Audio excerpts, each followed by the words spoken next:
Thank you for the introduction. So this is joint work with Alex Birokov and Jan Lecor. So the outline of my talk is the following. First, I will briefly motivate the problem that we are researching, and then I will describe a property of the differential probability and linear correlation of XOR, called monotonicity. Then I'll briefly introduce Matsui's algorithm for searching for the best trails in symmetric key ciphers. And then I will describe our proposal for a new algorithm for ARX. And I will show some applications of the algorithm to block cipher spec. So searching for optimal trails in ARX.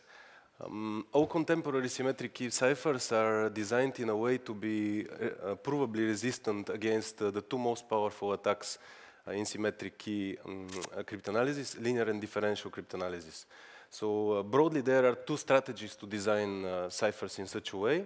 One is to put a bound on the number of active S-boxes on every round of a cipher, which together with the maximum probability of the S-box can give, or the maximum linear correlation of the S-box, can give an upper bound on the differential probability of any trail of the cipher. This is the approach taken in the design of AES, the wide trail design strategy. And the second approach is to actually find the best linear and differential trails, which was done in DES. In both of those strategies, they count on the fact that ciphers have S-boxes. However, there is a class of ciphers that called ARX, which use additions, rotations, and XORs, and they rely on the modular addition for nonlinearity and not on an S-box. There are two subclasses in this category, pure ARX ciphers, which are based only on those three basic operations, probably with rotation as well. And there are also augmented designs in which we have some subset of the ARX operations plus some additional maybe Boolean functions or Boolean operations. And some examples of ARX ciphers are the stream cipher SAUSA 20, the hash functions Blake, Skane, the block cipher Simon and Speck, and also all hash functions from the MD and SHA families including SHA-3, can be classified as augmented ARX designs. So as I already mentioned, a problem with ARX ciphers is that the two design strategies are not applicable to them due to the lack of S-boxes. So in this presentation, we will address this problem, and more specifically, we will be concerned with the second approach, namely the search for best linear and differential trails in ARCs. So, in fact, there is a huge body of literature already that is concerned with searching for linear and differential trails in ARX. Many of those techniques are automatic, and broadly there are two categories of techniques. One is bottom-up approaches, which construct a differential or linear trail one round at a time, looking at the nonlinear operations and computing their probabilities or linear correlations. And by far, the biggest number of results fall into this category. And the second category are top-down approaches, which represent a cipher as a system of, either a system of Boolean equations that can be solved by a SAT solver, or as a system of mixed integer linear inequalities that are solved by a MUOP solver. And the technique that we listened in the previous talk by Fu falls into this category of MUOP solving techniques. So although many of the cited techniques are excellent in finding high probability trails in ARX, in fact, a small number of them is concerned with finding optimal trails. And as far as we know, the only result that specifically addresses this problem is a result by Mucha from 2013, in which he reports the best differential trails for 3 rounds of SAUSA 20. So in our paper, we propose a new bottom-up approach for finding best trails in ARX. At the heart of our approach stays a property of the differential probability and linear correlation of modular addition called monotonicity. And in this section, I will briefly introduce it to you. So first of all, to recall the XOR differential probability of addition.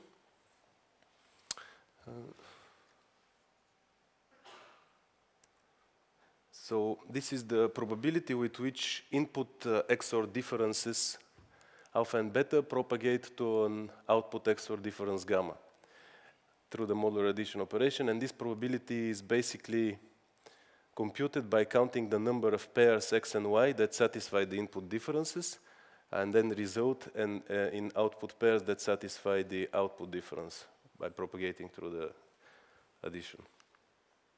And the monotonicity property of XDP plus states that this probability monotonously decreases with the increase of the word size of the differences. So this is expressed by this sequence of inequalities where pi tilde would be the probability of the partial differential composed of the I least significant bits of the three differences, alpha, beta, and gamma. And the probability decreases in the direction LSB to MSB. So to illustrate this property, here is an example in which for word sizes of the differences of 1 bit, we have a probability 1 differential. But this probability monotonously decreases as the word size increases. So LSB to MSB up to 8 bits. And we have an analogous property for the XOR linear correlation of modular addition, which is the correlation of the linear approximation of addition, where alpha, beta, and gamma are XOR are linear masks. And this is the expression more formally of the linear correlation. And notice that in difference to the differential probability, the linear correlation is signed, so it has values from -1 to 1. And analogously, the monotonicity for the linear correlation states that the absolute value of the correlation decreases with the increase of the word size of the masks in the direction most significant to least significant bit. And here we have Ci tilde, which is the absolute value of the correlation of the partial approximation composed of the I most significant bits. And similarly, we have an example here in which you can see that the correlation monotonously decreases with the word size in the direction most significant to least significant bit. So in this section, I briefly recall a well-known algorithm for searching for linear and differential trails in symmetric key ciphers proposed by Mitsuru Matsui in the 90s. And the algorithm finds the best probability or the best correlation for n rounds of an iterated cipher given as input the best probabilities for the previous n-1 rounds. So the way it operates, first it initializes the probability for n rounds to some initial value bn bar, which should be no better than the actual probability for n rounds. And from then onwards, the algorithm proceeds recursively over the number of rounds. And that at every round, it slowly builds a trail, and for every round, for each input and output difference, it computes the probability of the round, and it iteratively computes a trail. And at the ith round, it computes the following estimated probability of the full trail. That would be the probabilities of the trail constructed so far, so P1, P2 up to Pi, multiplied by the probability of the best trail for the remaining n-1 rounds. And then if this product, so this product represents the estimated probability of the full trail, if it is better than, at least as good as the initial bound Bn bar, then the algorithm proceeds to the next round. So at this point, due to this condition, there is a cut in the search space and in the search tree of the recursion. And when we reach the bottom round, the probability of the full trail computed so far is compared against the initial bound, and if it is better, the bound is updated. So in this way, the algorithm keeps updating the initial bound, and it terminates when it cannot further be updated. So Matsui's algorithm is guaranteed to return optimal results as long as the initial bound Bn bar is no better than the actual probability. It is applicable to S-box ciphers, such as DES, for which it was applied, and it is not directly applicable to ARX. So this outlines the main idea in our research, which is to adapt Matsui's algorithm to the class of ARX ciphers. And it is inspired by a previous result by Burukov from 2014, in which he proposed the threshold search technique, which is the first adaptation of Matsui to ARX, but which does not return optimal results. So in this section, I describe our algorithm. So on this slide, on the left, you can see a high-level description of DES Feistel network. And on the right is a pseudocode of Matsui's algorithm applied to DES. And you can see that at every round, we iterate either over both input and output differences, like in the second round, or we iterate over all input or over all output differences. So when alpha and beta are 32 bits, for example, or more, then clearly this algorithm may become quickly infeasible. So a crucial optimization proposed by Matsui that actually makes the algorithm feasible is a second level of recursion over the S boxes of the cipher, in addition to this recursion over the number of rounds. And this is shown in the next slide, where here is the S-box layer of DES, which is inside of the F function from the previous slide. And at the ith round of the trail, so here you can imagine we have constructed a trail for rounds up to I-1. So we have the probabilities P1, P2 up to Pi-1. And then at the ith round, the input to the F function is broken into smaller words that are input to the S boxes. And then we have a second level of recursion, J, which goes over the S boxes one by one. So on the picture, J would be 3. And then at the ith round, we compute the partial probability Pi tilde for the first 3 S boxes in this example, and we multiply this to the probability of the trail so far, up to I- first round, and this product is multiplied to the best probability for the remaining N-1 rounds. And then only if this estimation is bigger than the initial bound, we proceed with evaluating the next S box. So you can see we don't have to search over O2 to the 32 input differences alpha, for example, but we will start first over O2 to the 6 in the case of the ES first words, and then the next ones, and this significantly reduces the search space.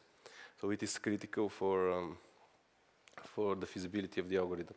And the main idea in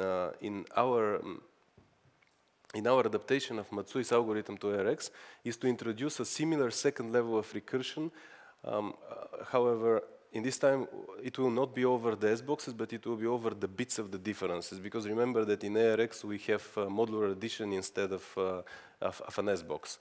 So this can be the F function of an imaginary cipher in which we have the nonlinear component, the addition. And then similarly to the S box case, we have recursion over the bits going from least significant to most significant bit. And then at every bit j, we estimate the probability of the partial differential alpha, beta, gamma composed of the j least significant bits.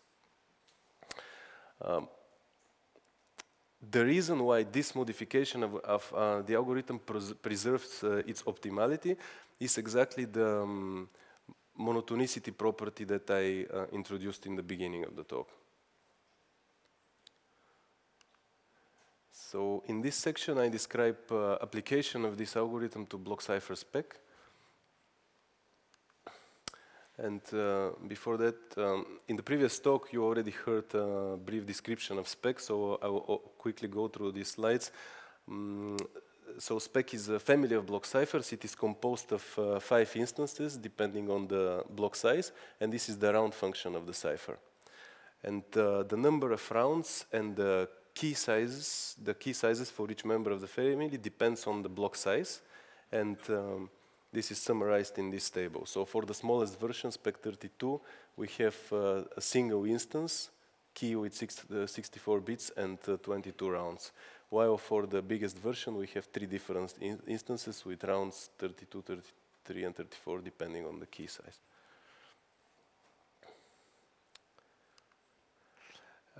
And before proceeding with the results, I will state an important assumption which you already heard in the previous talk on MILP techniques, the Markov assumption.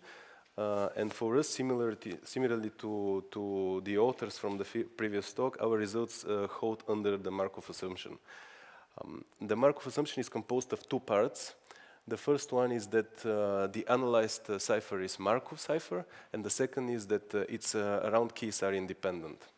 So from the original definition of Markov cipher by Lai and Massey, a Markov cipher is such an iterated cipher for which its f function is the differential probability of its f function is independent of the input values x, but only depends on the input and output differences alpha and beta.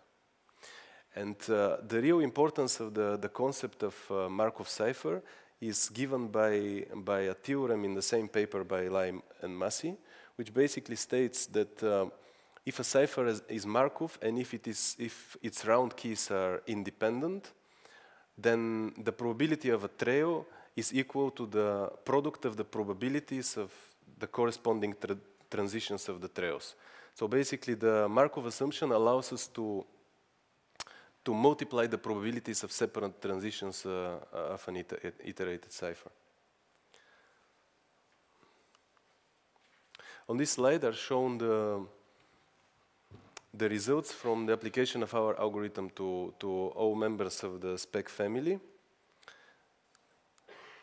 for the different block sizes and reduced number of rounds. And in the light gray columns, you see the times in which we were able to obtain those probabilities, given in seconds, minutes, hours, and days.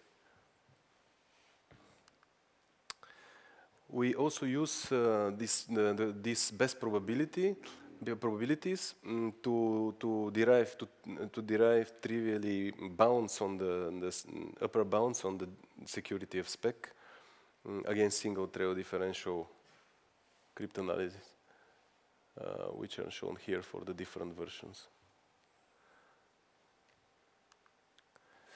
So the limitations of our approach. First one is that the complexity of the search algorithm increases with the number of rounds and with the word size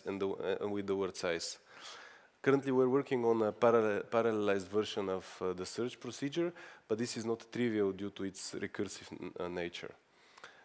As to the search for linear trails, the described algorithm becomes infeasible for block sizes of more than 32 bits.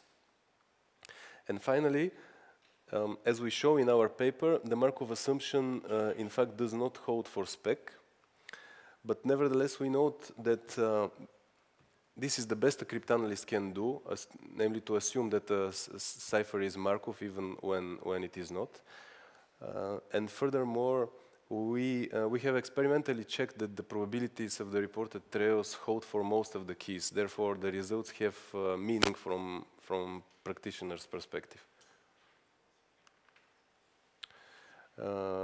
With regard to the Markov assumption, we propose two ARX components for which the Markov assumption holds, and for which we can compute the best probabilities and linear correlations for any number of rounds.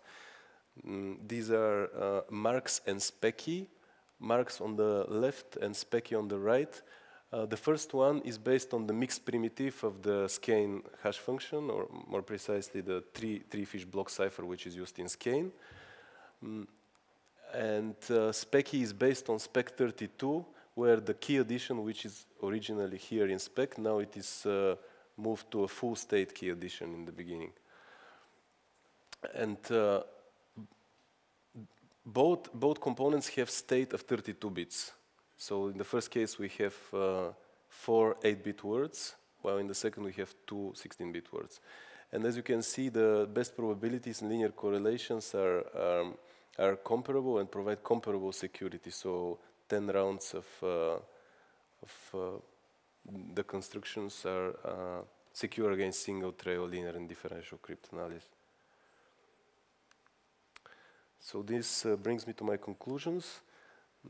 In this talk, we propose the first adaptation of Matsui's algorithm to ARX ciphers that returns optimal results. We use the algorithm to derive the best differential trails for 10, 9, 8, 7, and 6 rounds for the corresponding members of the Spec family. And we also computed the exact number of best trails for each instance. We used the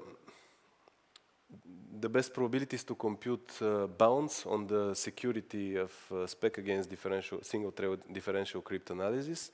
And we propose two new ARX components, Marks and Specky, that are for which the Markov assumption holds, and which have provable bounds against single-trail differential and linear cryptanalysis. So the source code of this research will eventually be made publicly available online. So thank you for your attention, and I'm ready to answer your questions.